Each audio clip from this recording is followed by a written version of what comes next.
Hey everyone, this is Brad Roybal, and today we'll be going over Do Now 2.6, which is practice in Booleans. This is another Do Now in which we will be working on debugging a thing of starter code that's already been given to us. Just to start off, I've already looked at this a little bit, so I'm just going to dive into it. That way I don't have to kind of walk through all my, looking at the script to make sure we get to it as quick as possible. But the first thing I can see, just having looked at it already, is that there are a few things that don't look like they're completely filled out or complete as necessary. The one part I'm going to start by focusing on is this right here. It's this little piece of code that I'm just going to go ahead and drag out right here. So you can see all our controls are set up properly: up, down arrows, right arrows, left arrows, everything's fine. But this X position greater than 235 is checking to see if we're on the right side of the screen, and then these if statements below it are checking what we've already, sort of where we already are, and changing to the correct things. So the first thing I can tell is that if the X position is greater than 235, we want to move to the checkpoint if we're already in the start zone. The second thing is if we're on the very far right of the screen, we're probably going to be starting in the checkpoint. So I'm going to go ahead and change this to checkpoint, and I'm going to change X to negative 235 just like I had before. The way that I can kind of tell this, and just to go ahead and give the secret, is I'm kind of just replicating what they already have here set up. So if I am on the right side of the screen, which is what this X greater than 235 is checking, this point's pretty obvious is what it's doing. It's saying, hey, if I'm in the start zone, change to the checkpoint scenery. And if the name, obviously if we're looking at the right, we're probably going to be in the checkpoint because you're not going to be all the way far right if you're in the end zone. And then we're changing to the end right here. And then I also want to be starting on the left side of my screen. If you kind of are familiar with these scroller games, you go from left to right in each individual screen. The second thing I'm going to do is go ahead and duplicate this because I am familiar. Actually, I'm going to go ahead and delete.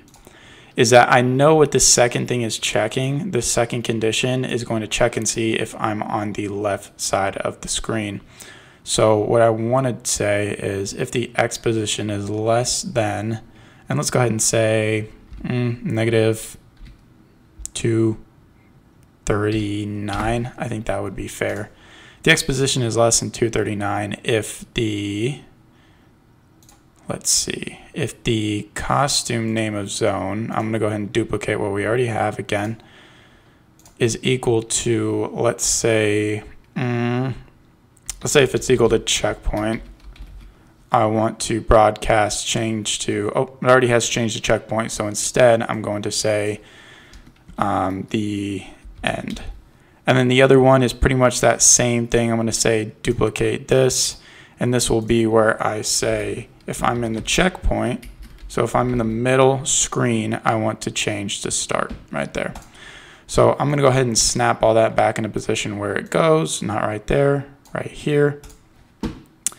And one other thing that I know, because I was looking at this script earlier, is this is where we receive all these different broadcasts. So a broadcast is something where the scripts will send out a message to all other different objects and stages and things that we have, and we can check to say that when I receive this, when I receive change to end, right here you can see these other scripts are changing to their relative costumes. I'm going to change to end as well. Okay. So with that being said, actually we're going to check one more thing. I believe when the name of the zone is equal to end zone, I think that's what it's called. Let me just double check and make sure that is correct. Yep, end zone's the name of the costume. And again, we can see those right here: start zone, checkpoint, end zone. Those are all just backgrounds that are changing. So now, if we go ahead and work this script, you can see when he goes to the right, it goes. And we're changing our screens effectively now. If I go to the left and I go to the left again, it seems my script's actually broken. But I think for the most part, you can get the idea with this one. We're basically taking the script that I've already written, getting the general idea of these different conditions, sort of checking the intention of what the script's actually trying to do, and then making changes and, kind of fixing what we see appropriately.